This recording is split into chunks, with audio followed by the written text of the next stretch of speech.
तो इस फंक्शन को अगर हमें रीडिफाइन करना है तो सबसे पहले हमें समझना है कि 2 और 5 यहाँ पे दो क्रिटिकल पॉइंट्स हैं जहाँ पे ये फंक्शन अपना नेचर चेंज कर रहा होगा। 5 के बियॉन्ड भी चेंज कर रहा होगा, 2 से 5 पे भी चेंज है और 2 से पीछे भी चेंज है। अब ये चेंजेस आते कैसे हैं? क्योंकि mod x जो होता है that is equal to x when x greater than equal to 0 and minus x when x is less than 0।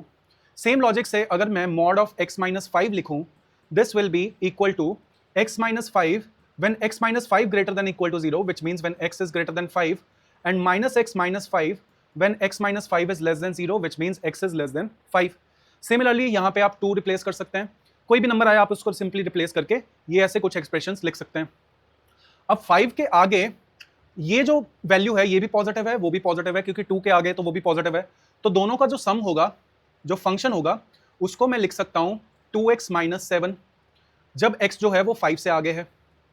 जब x 2 से 5 के बीच में है, इन दैट केस ये नंबर तो पॉजिटिव होगा बट ये एक्सप्रेशन नेगेटिव होगा, तो इसको मैं लिख सकता हूं फंक्शन को x minus 2 plus 5 minus x, so this is equal to 3, इसकी वैल्यू 3 आ रही है।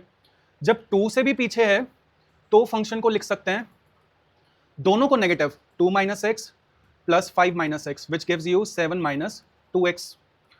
तो अगर मैं इस एक्सप्रेशन को देखूं, इन तीनों को देखूं और ग्राफ पे प्लॉट करूं, क्योंकि ये भी एक क्वेश्चन बन सकता है कि इनको ग्राफ पे प्लॉट करके बताओ, ये 11th क्लास में ऐसे क्वेश्चंस आते हैं स्कूल में।